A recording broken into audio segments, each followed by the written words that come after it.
Now, sa Dipolog, nilagan man si Nanay Nene, nisuporta ko open kay ako mauntay campaign manager. Karon na doon na kang Piloy Briones, anak ni Father Oloy Briones, dakong leader po dili sa Dipolog. Mo nagdala karon sa campaign ni Nanay Nene.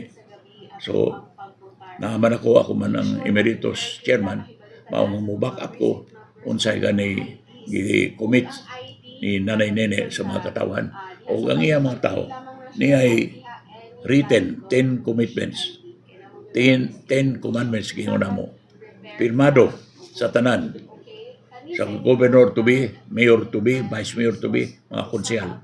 In short, kung ma-elect sila, mo ni inyong ibutang, mo ni mubuhat ining commandments nga akong i-explain kaninyo.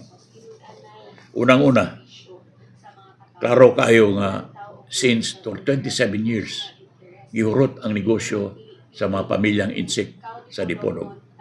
Bisa gani balot giapilan na siya ganansya. Bisa gani ukay-ukay, labi na karaghanan kaniya sa ukay-ukay. Mga insik, mga China, kay doon na sila commission. Sila gadalaan na. Really against the retail law. Nag-allow nila usa ka dalan puro mga insik. O uban pa mga negosyo nga ilang i-monopolize. Sa panahon kining grupo, ibalik niyo, ributang ninyo, o risalikwan na ninyo kanang nagbudol-budol na kanato for the last 27 years. Walay maalaw nga mudo pa sa mga kaayuhan nga makita ninyo, oportunidad nga madawat ninyo sa gobyerno sa syudad. Dili pares karon nadupan ang tanan panalpi, ang tanan business, ang tanan opportunities sa usa lamang pamilya. Nagsaad pinagi sa pirma nani nga ang pamilya nga Lusos, ang bando Nanay Nene, moingon nga dili tugutan ang usak pamilya mo pa.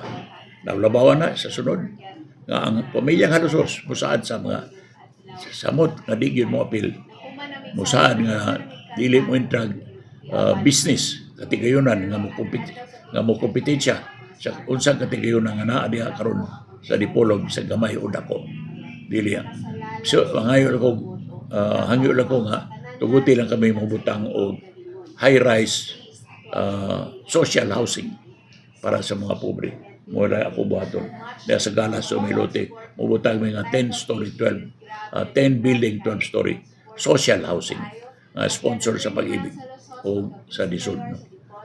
Mura o bakery. Ang bakery gusto ko himog tinapay, labi na cake. Kay kada birthday sa mga katigulangan, mo padala si Nanay Nene o cake para kanila. So gusto ko nga kami muhimo kay naitabo ka na sa dapitan nga gikuha nilang business kay monopoliya sa cake. Ni tinuod naghatag cake yapon pero kamay nga cake dili pa rin sa amo nga igo gyud nga para pang birthday. Naghatag silang cake pero katunga lang sa size. So gusto na ko nga standard ang mga size sa mga cake ay panghatag nato sa katulungan kung birthday nila. So kanalang duha ka business tra namo. Social housing o bakery para mahimong cake para sa katulungan. Sunod na kung open ninyo mga pirmado mao ang Dipolog Airport. Ang Dipolog Airport natingala ko ron butaga.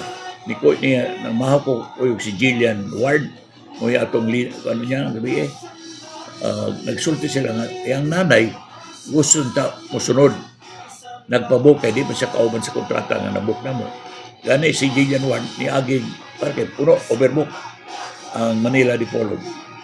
Ang nanay niya musulod unta ni atras ngano kay ang plate gipangayo nila 30,000 ang one way. Mao nga ni atras siya wala siya maabot. Pero pirmi man na basta puno gani holiday weekend Holy Week grabe kayo times 3 times 2 ang plate ngano kay wala man tay choice o ang pal wala po choice. Naibalo ba mo nga karong operation sa mga aeroplano coming here Manila to here they only have 70% nga mabaligya. Ang 30% di gyud na baligya na kay kumabugat ang aeroplanong hadlock sila nga mo lampas sa atong airport apron kay mubura. Pero gikan diri puno pwede kay take off lang. Pero landing peligroso kung puno ang aeroplano, mao nga gilimit nila ang pag-fill up sa mga mao nga 70% na 30% na asam na kuha ang gasto na ila ka nang ibutang sa 70%. Mao na ang 70% nga moray makasakay Manila Dipolog, mahal kayo kay Dugagan Manila. Kay lugi man sila, di man nila mabalikan. Tungod sa airport na to. Kay kung airport na to, husto lang ta, bisag gagmay nga aeroplano, basta taas-taas lang, makapuno sila sa aeroplano, di sa mahalo nga mulang pa sa landing. Mao ka na sitwasyon to. Kung di ma-improve na, mo na magpadayon, why pobre nga makakuan. Bisag ganitong namatya na, dili uli ang lawas, kay mahal kayo ang aeroplano. So, para sa mga pobre, mga atong kinahanglan yun, mukomita nga, ilenten, ipataas na to ka ng airport, o pwede capable nga, mga dagko, aeroplano makalanding para mabarato ang atong biyahe gikan sa Manila paingon sa Dipolog. So, usa ka na. Ikaduha, doon na may plano diha sa kanang Pispan area sa likod sa Sikayab. Sikayab, dapitan gani. Nay Pispan diha. Bukana, Pispan gani himon nila. Lapad di kayo na. Atong himon ka ng mo apply ta through legislation through our congressman Opoli ato nga ngayon tag lisensya nga himo nag economic zone nga mo manufacture mga spare parts lang dili ta mo manufacture mga bisikleta, barko or kotse, spare parts lang bisag pedal lang or mga ina nga style nga ako sa diha sa economic zone tungod kay ang mopalit sa ato mga manufacturing gikan sa Europe, gikan sa China, gikan sa Japan, daghang kayong gikinahanglan nga pedal. So, kada makahatag, gagmay lang kita, gagmay lang kini, pero sigurado ta makahatag ng trabaho. So, to ensure that we create more jobs for the poor, buhat na itong economic zone, kung kanang economic zone, ang ilang hibuhaton, tax-free man, kanang mga pedal, spare parts lang sa mga commodities nga himuon sa ubang nasod. So, o sunod, ang negotiate, ang dapitan doon ay duha ka isla, Aligway o Silinog. Tungod sa twin sisterhood, nga makadawag ang si Nanay Nene sa Dipolog, makadawag si Maita, nga makadawag magyud sa dapitan, mag-uban na. May mo ng sisterhood, dapitan Dipolog, sisterhood. Magsabot na sila. Namusugot na ang dapitan, of course, ang iyo pa na ito kay this has to be approved by the council. O depende kinsay makadawag sa council. Nga itugod sa long-term contract, na 50-year contract sa Dipolog nga mo administer sa Aligway. Mo gawas ang Aligway is under Dipolog. Kunya ang Silinog will be let under Dapitan. So each of these city will have an island. So this will now kick off the tourism program of both cities. But it must be through cooperation. Kay kung di mo suot ang dapitan, di mo kailaman na. Pero kung makita nila advantage sa twin cities, o napata, ako, I'll sure that I will require both. Kung makadaw ako maparinti, na musugot ining arrangement nga twin city ang mudala sa duha ka isla, Aligway ug Silinog. So sabay-sabay development. Both can be enjoyed by as many people as could be. Kunya, ining review na tong zoning sa Dipolog kay dugay na kayo ma-review. Mga drainage system na to, baho na kayo, puno na kayo. It has to be drained ang atong mga kanal, mga drain system na to. Kana kung mag-overflow na, grabe kayo may tabo. So wala na gibisit. We have to revisit a drainage system and see to it that this should be dredged and this should be clean and it to be used. Grabe na kanang Dapitan River, kanang DNI ng Quezon Bridge. Tanawa ka na, ilipyon ka na, kunya up to sa Bukana, napuno na Bukana, kailangan madredging daron, mugawas na ang tubig. Kay murag alihan na sa sandbar ang Bukana sa Dapitan River. So limpyon ka na, ug himoon ka na usa ka waterway kay lapad man na nga pareho sa Bagyo nga mga tao sakay-sakay kano on the side will be a promenade sa river nga pwede magsuroy-suroy na mga baligya gagmay o mo pahuway nga na mga onya ang tubig pwede gamiton for recreation. Kana ang water to Dapitan River. At Dapitan River, mao ka ng after the Quezon Bridge. Now, the Quezon Bridge, ato ka ng Usbon, Charo, Kaulaw. Ang Dapitan, yun nila, behind. Tuha ka tagas na bridge. Na adihagi mo ron. Ang Dipolog, Quezon Bridge, pagkamubo.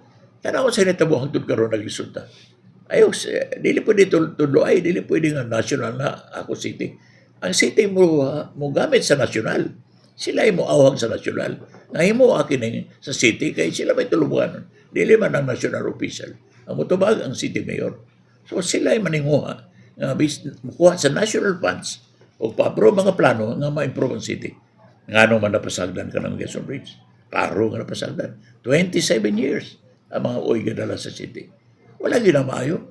Tanawang Dapitan, bago lang mga nusos. Duha ka tagas na. So ayaw na to na.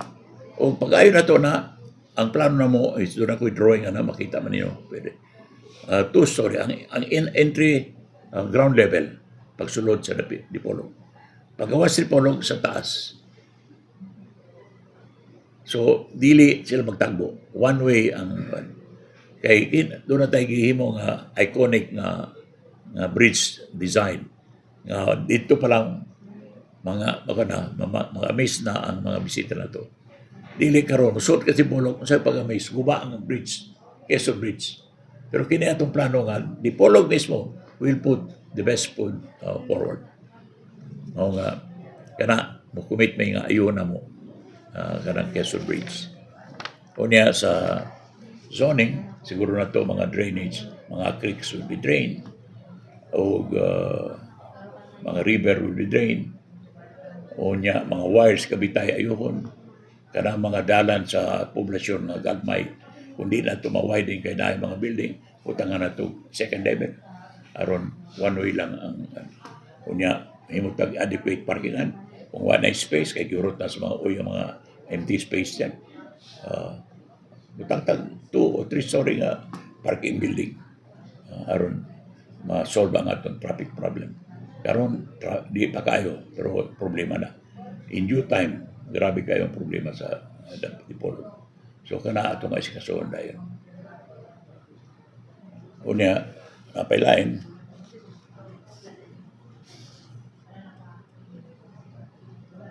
kining peace and order. Atong tanawon kay daghan naman kayong attributed peace and order, violent disturbances na itabo sa Dipolog. Ato tang bisitahon. O siguro mo adapt ang mga resolution o mga rules and regulation kauban ng mga PNP o gatong mga tagbalantay na ma-ensure nga ang Dipolog is a peaceful city. Di tatamusugot nga now with that, we will clean the city. It will be a quiet and peaceful city. We will try to revive ang ngalan sa Dipolog into the Orchid City of the Philippines. Ibalik na ito ang ngalan na, but we have to clean Dapitan first. We have to make it as beautiful, as white as an orchid. Then after that, we'll move that the Dipolog City will get back the name Orchid City of the Philippines. At ang iyong mga balay, dasalan nga, mga tanong, pilargoy, pag-display ng mga orchids all over. Kay atong ilon sa tibok, kinigyon tinod nga orchids, which is easy.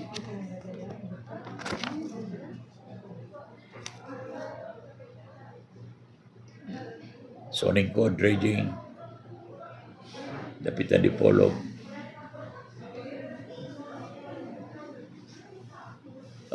Pinaka-isa pa na lang. Dugay naman kayong mga dagkong investor rin sa Dipolog. Mo na nga, wala gyapon mo dako ang Dipolog. Mga kagayan, dagko ba investor mo ato? Dagko. Also because of the PBD, na economic zone. Hopefully, kung doon tayo economic zone, dagka pong investor mo dako. But in the population itself, nga nung matingalata, nga nung 27 years na sila, negosyante sila, wala nga yun nila o pinatangagi paagi nga mga dagkong negosyante mo negosyo dito sa Dipolog. Nga nung, kaya mo kompetensya man nila. They are involved in business. So kami, di mo nagsabi nga, di mo drug business.